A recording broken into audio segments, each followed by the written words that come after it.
Good morning, dear student. Today we will continue the reading of chapter first of civics. The chapter is Indian Constitution. The another important function that the Constitution play in a democracy is to ensure that a dominant group does not use its power against other less powerful people or group. जो दूसरा important function है constitution का वो क्या है कि constitution हमेशा democracy में ये इम्पोर्टेंट रोल प्ले करता है कि जो डोमिनेंट ग्रुप है, डोमिनेंट ग्रुप का मतलब होता है जो पावरफुल ग्रुप है, वो अपनी पावर दूसरों के अगेंस्ट यूज़ ना करे या उन लोगों के अगेंस्ट यूज़ ना करे जो लेस पावरफुल है. The story board below demonstrate one such situation in the classroom. यहाँ जो ये स्टोरी है ये क्लासरूम की सिचुएशन बता रखी है कि जो मेजोरिटी है, मेजोरिटी ग्रुप है जो बॉयज़ का, वो किसी पर्टिकुलर गेम को खेलना चाहते हैं और जो माइनॉरिटी ग्रुप है गर्ल्स का, मेजोरिटी मतलब जो बहुत ज़्यादा क्वांटिटी में है और माइनॉरिटी जिनकी जो न्यूमेरिकल वीकर हैं, जिनकी संख्या कम है. तो मेजोरिटी की यहाँ चल रही है, माइनॉरिटी की नहीं सुनी जा रही. तो इस एग्जांपल से बताया गया है कि कैसे मेजोरिटी ग्रुप पावरफुल है इस स्टोरी में. Such unhealthy situations can occur in democratic society too. यहाँ पर तो गेम का एग्जाम्पल दे रखा है, नॉर्मल लाइफ का एग्जाम्पल दे रखा है, और जो इस टाइप की सिचुएशन है वो हमारी डेमोक्रेटिक सोसाइटी में भी अराइज हो जाती है. Where a majority can continuously enforce decision that exclude minority and go against their interest. जहाँ पर मेजोरिटी वो डिसीज़न अप्लाई कर लेती है जो माइनॉरिटी को इंक्लूड नहीं करती उस डिसीज़न में, उनको हमेशा एक्सक्लूड करती है और वो हमेशा ही मेजोरिटी के फेवर में होते हैं, माइनॉरिटी के फेवर में नहीं होते. As the above story board illustrate every society is prone to this tyranny of the majority. कि हर सोसाइटी को मेजोरिटी की ट्रायनी को फेस करना पड़ता है, मेजोरिटी के एक्सप्लोटेशंस को फेस करना पड़ता है. The constitution usually contain rules that ensure that minority are not excluded from anything. जो कॉन्स्टिट्यूशन है वो ऐसे रूल बनाते हैं जिसमें माइनॉरिटी को एक्सक्लूड नहीं किया जाता, माइनॉरिटी को भी मेजोरिटी में शामिल किया जाता है. Another reason why we have a constitution is precisely to prevent this tyranny or domination by the majority of a minority. और जो कॉन्स्टिट्यूशन बनाया गया है उसका मेन पर्पज़ ये है कि जो डोमिनेशन है मेजोरिटी की माइनॉरिटी के ऊपर, इससे बचा कर रखना, माइनॉरिटी को भी इक्वल राइट देना और मेजोरिटी को भी इक्वल राइट देना. हमारे कॉन्स्टिट्यूशन के अकॉर्डिंग जो मेजोरिटी ग्रुप ऑफ पीपल है वो कभी भी माइनॉरिटी को हार्म नहीं करेंगे, माइनॉरिटी का एक्सप्लोटेशन नहीं करेंगे या माइनॉरिटी पर डोमिनेशन नहीं दिखाएंगे. मैं यहाँ आपको मेजोरिटी और माइनॉरिटी एग्जांपल से समझाती हूँ. मेजोरिटी क्या होता है? मेजोरिटी जो न्यूमेरिकली स्ट्रॉन्ग होते हैं, जैसे हिंदू, हमारे इंडिया में जो हिंदू है वो मेजोरिटी है. माइनॉरिटी जो न्यूमेरिकल वीकर होते हैं, जिनकी संख्या कम होती है. हमारी इंडिया में जो मुस्लिम कम्युनिटी है वो माइनॉरिटी में है. तो हमारे कॉन्स्टिट्यूशन ने ये ला बनाया है, चाहे कोई मेजोरिटी है चाहे माइनॉरिटी है, हर किसी को इक्वल राइट मिलना चाहिए. This can refer to one community dominating another, inter community domination. जब एक कम्युनिटी दूसरी कम्युनिटी को डोमिनेट करती है, इसको हम बोलते हैं इंटर कम्युनिटी डोमिनेशंस. और member of one community dominating other within the same community, इसको हम बोलते हैं इंट्रा कम्युनिटी डोमिनेशंस.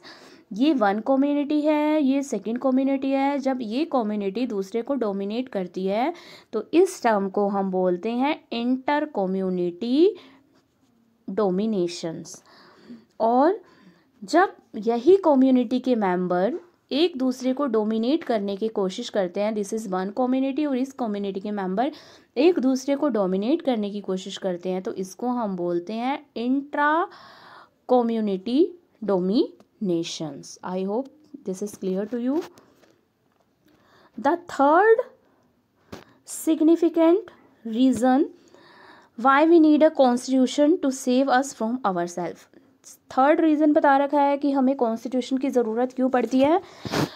कॉन्स्टिट्यूशन की ज़रूरत हमें अपने आप को बचाने के लिए पड़ती है। दिस में साउंड स्ट्रेंज, ये जो लाइन है हमें स्ट्रेंज सी लग रही है, अजीब सी लग रही है, but what is meant by this is that we might at time feel strongly about an issue that might go against our large interest and the constitution help us guard against this। ये क्यों बोला गया है? कई बार हम किसी issue के regarding strongly feel करते हैं, उस पर बिलीव करते हैं, लेकिन आफ्टर सम टाइम या कुछ टाइम के बाद वो इशू हमें लगता है कि वो सही नहीं है, जो हमने सोचा था वो बात सही नहीं है, तो कॉन्स्टिट्यूशन हमारे इंटरेस्ट को बचाकर रखता है। Look at the story board below, understand it's better. यहाँ पर ये स्टोरी दे रखी है, ये शबनम की स्टोरी दे रखी है। जो शबनम है वो एक दुविधा में है कि वो पढ़े या टीवी देखे, तो वो क्या करती है, वो सोच ही रही है वो अपनी स्टडी कंटिन्यू करे या टीवी देखे। तो वो अपनी फैमिली मेम्बर की हेल्प लेती है, तो फैमिली मेम्बर को बोलती है कि अगर आप भी टीवी नहीं देखोगे तो मैं भी नहीं देखूंगी और मैं भी स्टडी पर कंसंट्रेट करूंगी। ये यहाँ पर एक स्टोरी बता रखी है।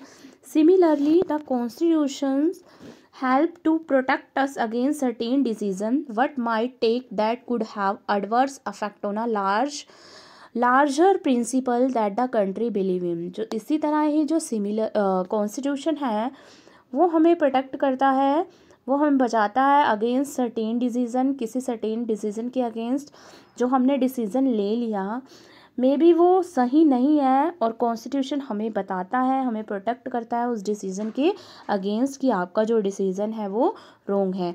For example, it is possible that many people who live in democracy might come to strongly feel that the party politics have become so acrimonious that we need a strong dictator to set this right। यहाँ example दे रखा है कि हम democratic country में रहते हैं, democratic country में रहते रहते भी हम ये फील करते हैं कि जो डिक्टेटर है, जो डिक्टेटरशिप है वो अच्छी है डेमोक्रेसी से। Swept by this emotion they may not realise that in long run. अभी प्रेजेंटली वो सोच रहे हैं, लेकिन वो 10-15 सालों के बारे में नहीं सोच रहे कि डिक्टेटरशिप लॉन्ग टाइम के लिए भी अच्छी है। Dictator rule goes against all their interest. जो भी डिक्टेटर रूल बनाए जाते हैं वो हमेशा ही डिक्टेटर होता है, उसी की इच्छा के अकॉर्डिंग बनाए जाते हैं, सभी के इंटरेस्ट को लेकर वो नहीं चलते। A good constitution does not allow these whims to change its basic structure. जो गुड कॉन्स्टिट्यूशन है वो कभी भी मतलब अलो नहीं करता, जो बेसिक स्ट्रक्चर बना रखा है, जो हमने ऐड कर रखे हैं उसको चेंज करे, जो भी रूल्स ऐड कर रखे हैं उनको चेंज करे।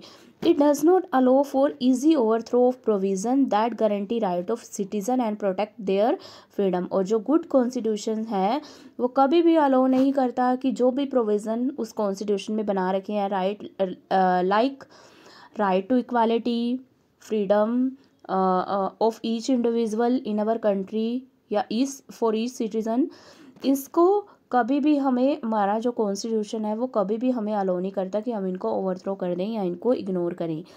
From the above discussion you will understand that the constitution play a very important role in democratic society.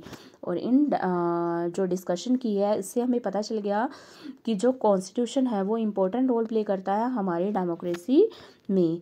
यहाँ पर ये एक टेबल दे रखी है जिसमें तीनों एग्जाम्पल बता रखे हैं, 3-4।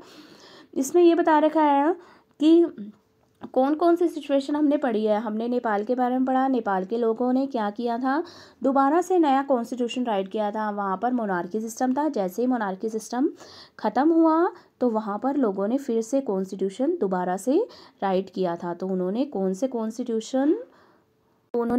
कॉन्स्टिट्यूटिव रूल्स अडोप्ट किए थे जब उन्होंने दोबारा से कॉन्स्टिट्यूशन राइट किया था। यहाँ सेकंड एग्जांपल दे रखा है सुरेश का। जो सुरेश है वो क्लास का मॉनिटर है और उसने अपनी पावर को मिसयूज़ किया है, रॉन्गली यूज़ किया है।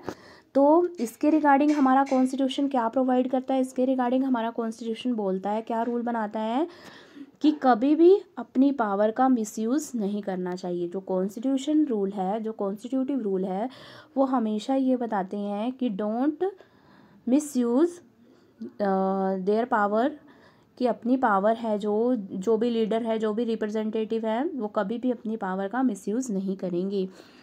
थर्ड, यहाँ गर्ल का एग्जांपल दे रखा है कि girls the girls do not get to play basketball because the boys are in majority in class.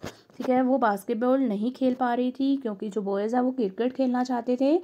तो मेजोरिटी किसकी फेवर में थी? क्रिकेट की फेवर में थी, माइनॉरिटी बास्केटबॉल की। तो माइनॉरिटी मेजोरिटी का कंसेप्ट आ गया।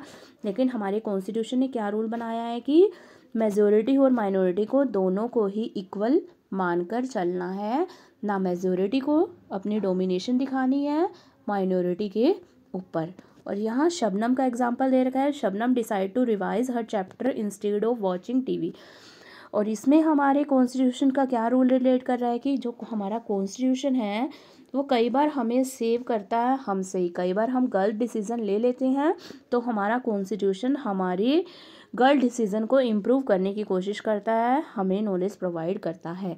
Now let us try and understand the way in which the above point get translated into certain idea and rules by studying some key feature of Indian constitution. हमने ये सारे idea समझ लिए, हमने mainly concept समझ लिया constitution है क्या। अब आगे हम इसकी ब्रीफली फीचर पढ़ेंगे, different features of constitutions. So student, read this chapter very carefully and we will continue our reading in our next video. Thank you.